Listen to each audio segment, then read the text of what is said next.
Good morning, every pony. Welcome to another My Little Pony episode review by Powerpup97. Today I'm going to be reviewing Stairmaster. This was requested by Bab Clayman 1, and the reason why I'm reviewing it is because when I told Bab Clayman 1 I was going to be reviewing the Grand Galloping Gala trilogy, he suggested I review this episode because there's a little scene in the episode that makes him think that it might be part of the story arc, but I'll get to that part in my review. Now then. My Little Pony Friendship is Magic, Season 1, Episode 17, Stairmaster. This episode starts off with Rarity panicky running around looking for something, and Sweetie Belle is there wanting to help, but Rarity doesn't want her to get in the way because she'll mess things up. But she tries to help anyway and ends up making a mess. Just then Fluttershy comes in to return Opal from grooming. This is when we hear that Fluttershy has this talent known as the Stare. And at first, we don't know what it is. Now, when Rarity is about to get busy with a lot of work she has to do, Scootaloo and Applebloom come in and are ready to have a sleepover at Rarity's, which was planned by them, apparently. Of course, since Rarity is so busy, she had to cancel the sleepover. But Fluttershy decides to take them to her house instead. Now, this isn't the first episode where we see the Cutie Mark Crusaders, obviously, but I believe this is the first episode where we actually see them working together to try to get their Cutie Marks. The Cutie Mark Crusaders are supposed to be supporting characters on this show, but whenever they're in an episode of the show, the entire episode is focused on them. Not that I find that really a bad thing, because I actually find the Cutie Mark Crusaders to be interesting characters, and I wouldn't mind seeing them get their own spin-off series, and that's saying a lot for me, because I hate spin-offs. So anyway, on the way to Fluttershy's house, Fluttershy meets Twilight, who warns her that the Cutie Mark Crusaders can be a real handful, but Fluttershy doubts that. So when we get back to Fluttershy's house, the girls are frantically looking around and all talking at once. Now here's where the story arc thing comes in. If you listen carefully, you can hear one of them say, "Are those tickets?"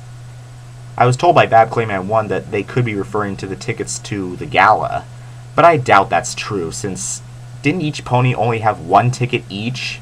And besides, I doubt that's even what they said, but I digress. The Crusaders want to go to the Everfree Forest so they can get their cutie marks in creature catching. And they pretend to be a creature and run around and end up breaking Fluttershy's table. Typical. Then they try to fix the table by all using hammers and have no success. I would think that you would need more than a hammer to fix a broken table. Also, I thought I heard a saw and a jackhammer in the process. Fluttershy tries to keep the girls quiet and calm, but they still go crazy. Then she decides to put them to bed. Fluttershy sings this lullaby to the Crusaders, which I wouldn't be surprised if guys started using it for their children. But Sweetie Belle's rock version of it was pretty misleading, and it caused Fluttershy's chickens to run amok. This is when we're introduced to Fluttershy's stare ability. So after putting the Crusaders to bed again, I'm talking about Fluttershy, of course, Applebloom discovers that one of Fluttershy's chickens escaped, so they decide to sneak out of the house and retrieve it. Fluttershy soon wakes up to discover the girls and her chicken have left. I noticed the horseshoe tracks they left behind, and I wouldn't think fillies that little could make tracks that big. They never did before. While in the Everfree Forest, the girls come up with weird ways to get their cutie marks, like arguing. While looking for the girls, Fluttershy discovers that Twilight has been turned to stone. Also, we learn that Fluttershy is more of a fraidy cat than the Cutie Mark Crusaders. How sad is that? So Fluttershy finally catches up with the girls and warns them that a cockatree is on the loose. They find the chicken, only to discover the cockatree Fluttershy warned them about. It turns out the chicken It turns the chicken into stone, and this freaks the girls out. Soon Fluttershy looks the cockatree face to face, and acts all assertive on him, using her stare, and it works surprisingly. I am never taking my sunglasses off again. It even turned everyone back from their stone forms. Also, this is one of the few episodes where we hear the title of the episode said in the episode. So the next day, Rarity comes back to pick up the girls, only to discover that they listen to Fluttershy better than Rarity.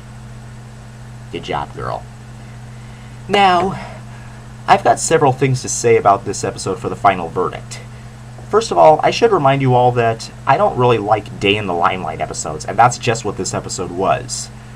Basically, the entire episode focused on Fluttershy and the Cutie Mark Crusaders, with bit parts for Twilight Sparkle and Rarity. There was no sign of Spike, Rainbow Dash, Pinkie Pie, or Applejack in this episode. Where exactly is Applejack anyway? You would think she'd be in this episode since Apple Bloom was. Also, Twilight, her voice seemed a bit different in this episode, despite having a very small role.